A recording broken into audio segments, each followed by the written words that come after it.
بسم الله الرحمن الرحيم. اللهم صل وسلم على سيدنا محمد. ان شاء الله هنعمل وصفات النهارده جميله قوي بالميكرويف. وصفات يا جماعه في دقيقتين، في دقيقه، في 3 دقايق، يعني اقصى شيء 3 دقايق، بطريقه سهله جدا وبسيطه. هنعمل مع بعض حاجه حلوه وحاجات حادقه. يعني انت مستعجله للولاد عاوزين حاجه على السريع، ممكن الولاد اللي يعملوها اصلا لانها امنه جدا وبسيطه. اهم حاجه يبقى عندك الحاجات اللي تدخل الميكرويف، يعني ما تستخدميش الالومنيا او الستيل، اي معدن ما تستخدموش في الميكرويف. بصراحة الميكروف مهم جدا، يعني هو بالنسبة لي أهم من الفرن. ده الاستخدامات وده الاستخدامات، بس الفرن اللي هو الكهربائي ممكن تستغنى عنه باستخدام فرن البوتاجاز. فرن البوتاجاز أفضل وأحسن 100 مرة من الفرن الكهربائي. أولا الفرن الكهربائي لو أنت عاملة فيه مثلا معجنات أو بيتزات بينشف المعجنات وبيبوظ البيتزات، أو لو أنت عاوزة تعملي حجم بيتزا كبير، حجم اللي هو العائلي، ما تقدرش تعمليها فيه لأن هو طبعا ما بيبقاش كبير قوي للحجم العائلي. فانت ممكن تستغني عن الفرن الكهربائي بالفرن البوتاجاز. اما الميكرويف بصراحه ما فيش غنى عنه، هينفعك في حاجات كتير جدا جدا، وبالذات النهارده هتشوفي معانا احلى وصفات واحلى اكلات واسرع كيكات على الميكرويف. يلا نسمي الله ونبدا. اول وصفه معانا هنا بيضتين عليهم رشه ملح فلفل، معلقتين دقيق كبار، معايا هنا قرن شطه مقطعاه حسب الرغبه او ممكن تستخدمي فلفل اكتر، معايا هنا نص كوبايه حليب، مش هستخدمها كلها، هتشوفي وقت هنستخدم كميه قد ايه.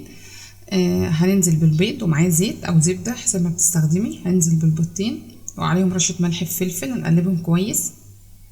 ده اول وصفه الميكرويف، سريعه جدا جدا وصحيه وممتازه، يعني هي شبيهه عجه البيض. لو انت عاوزه تحط خضار شبت وكزبره عادي براحتك. هنزل بمعلقه دقيق كبيره ونقلبه كويس، ونحط بقيه المكونات، ولو احتاجنا دقيق هنزوده حسب سماكه الدقيق، هو بيبقى زي الكيكه كده ما بتبقاش جامده قوي. حطيت هنا معلقه زيت كبيره، هنزل بالشطه، ممكن تستخدمي بدل الشطه الخضراء فلفل اخضر او خضار اللي هو الشبت والكزبره. هنزل بالحليب، دي نص معلقه دقيق كمان لان لقيته سايل قوي، هي مش لازم تكون سايله قوي، يعني تبقى ايه زي الكيك كده. خلاص هندخلها الميكرويف، هي كده كويسه جدا. طبعا حطينا ملح وفلفل وظبطنا حدها. عاوزه تحطي بديل الزيت زبده مفيش اي مشكله. هنعملها على الهاي اعلى حاجه في الميكرويف، وهتاخد دقيقه، هي بتاخد اقل من دقيقه يا جماعه حسب سرعه الميكرويف عندك. شايفينها بتهبط على طول، اول ما تخرج من الميكرويف بتهبط، هي سخنه جدا فمعرفتش اقطعها. هنعمل تاني وصفه معاكم. هنا حوالي ربع كوبايه ميه في مج، خلي بالك لازم تكون الحاجات دي بتدخل الميكرويف. معايا بيضه، هسلق هنا بيض بدرجه سريعه جدا جدا وممتاز بصراحه، عجبني جدا.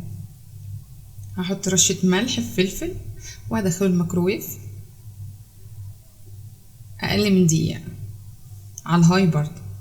شايفين تبدأ تصفي المية منه، هتخرج لك البيضة بتاعتك كاملة مسلوقة روعة. دي سريعة جدا جدا بالنسبة للبنات المغتربين أو الشباب المغتربين، ممتازة الوصفة دي جدا يا جماعة، أو أي وصفة بيض في الميكرويف سريعة جدا وبسيطة وخطواتها سهلة جدا. ترشي بقى رشة ملح لو لقيتي عاوز ملح حسب ذوقك بقى. شايفين جميل جدا بصراحة. معانا هنا الوصفه دي بطاطس، هتسلقيها هنا في منتهى السهوله، تشويها تسلقيها يعني متاخدش وقت خالص، ولا في ميه ولا في اي حاجه. بصراحه هتنبهروا بموضوع البطاطس دي، جميله جدا. شايفين بطاطسيه كبيره مش صغيره، حسب بقى الحجم. هي خدت هنا حوالي دقيقتين، الحجم ده خد دقيقتين في الميكرويف.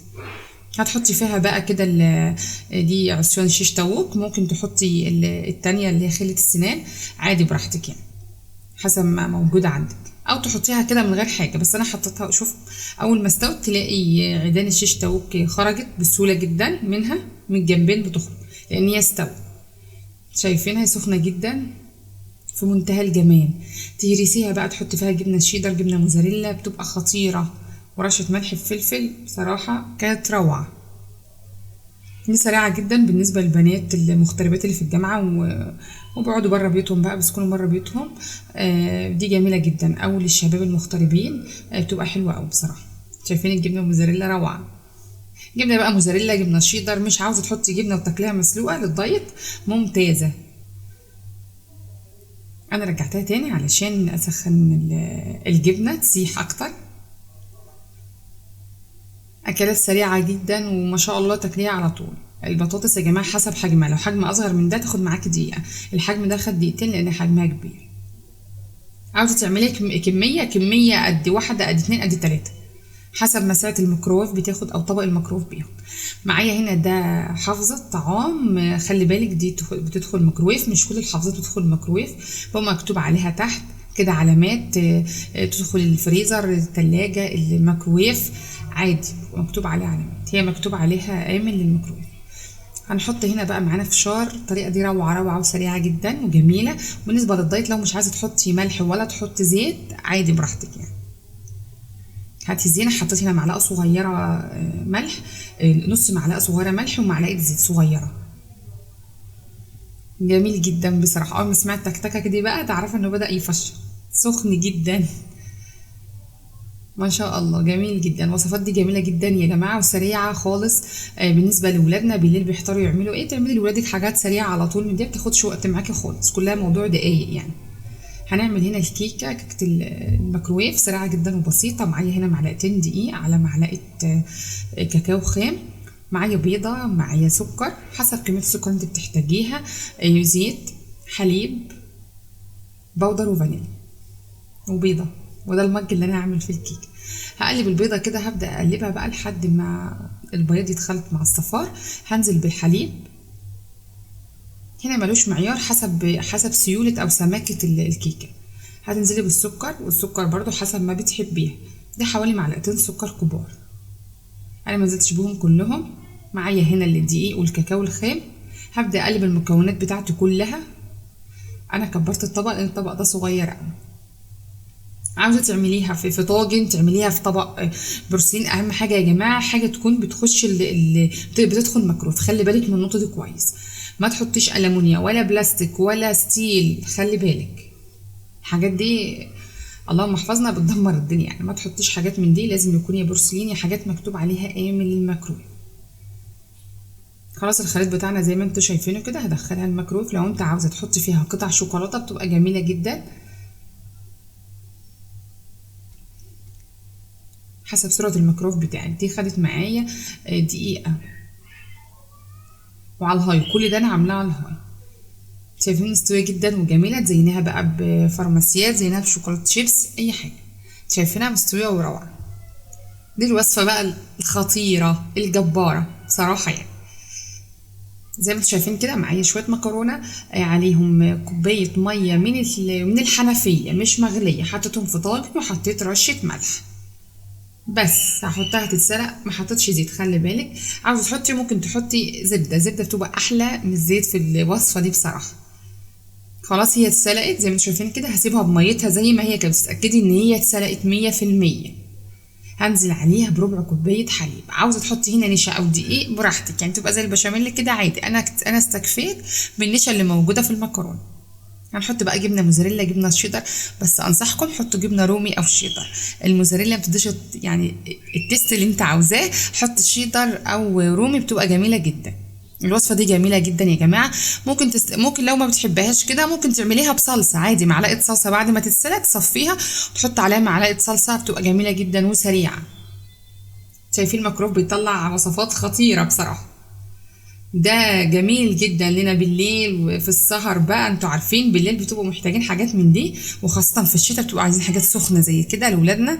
شوفوا بقى المفاجاه، التوم بيقشر التوم ما شاء الله في ثواني. هنحط التوم اللي هي فصوص التوم هتحطيها فيه وتعمليها، ما فيش حاجه يعني. شوفوا انا عملته على ايه، اقل من دقيقه يعني، ده اقل من دقيقه على الهاي برضو. شايفين هو بيطلع اصلا متقشر جميل. لو انت عاوزه لاي وصفه، في وصفات بيبقى فيها التوم كتير، فانت تبليه في ميه، لا تعمليه بالسكينه، لا بيبقى مش ظريف خالص يعني. ده جميل جدا جدا. شايفين بيطلع بسهوله جدا القشر. وصفات الميكرويف كلها جميله جدا وبسيطه وسهله، وان شاء الله هتجربوها وتعجبكم. ده يا جماعه عندنا في بيوتنا، انا بصراحه ما اقدرش استغنى عنه، زي ما قلت لكم في اول فيديو ما اقدرش استغنى عنه خالص. ده بقى السندوتش الجبار بالنسبه لنا احنا، انا واولادي، ده سندوتش الجبار. رغيف عيش عادي خالص، عادي خالص، بس يكون طري شويه، طري يعني صابح، او من الفريزر عادي بس يكون طري. معايا هنا بقى دي البيتزا، بيتزا العيش بصراحه بتعمليها خطيره وفي ثواني، يعني ما بتاخدش منك وقت خالص. اي حاجه بقى عاوزه تحطيها حطيها، عاوزه تبشري بصل براحتك، عايزه تحطي الصلصه بتاعت البيتزا براحتك. انا حطيت فلفل وزيتون وجبنه موتزاريلا، وهرش رشه ملح بفلفل اسود او ملح بكمون او شطه براحتك يعني. عايز تحطي اي جبنه براحتك، ميكس تبقى جميله جدا. هتسيبها على الميكرويف برضو اقل من دقيقه، خلي بالك ما تزوديش عشان العيش ما ينشفش معاكي. شايفين الجمال ده؟ روعه. دي بيتزا ولا مش بيتزا؟ شايفين الجبنه بتمط قد ايه؟ دي جبنه الحمد جميله جدا بصراحه. دي بقى حاجه خطيره. عندك بنطلون جينز مثلا ومبلول او لبس مبلول او حاجه بالنسبه للولاد، بس خلي بالك البنطلون ما يكونش فيه زراير، ما يكونش فيه اي معدن ولا سوسته ولا اي حاجه، زي ما انتم شايفين كده ومبلول ومستعجله عاوزاه ينشف، بتحطيه في الميكرويف بينشف، بينشف على طول على فكره.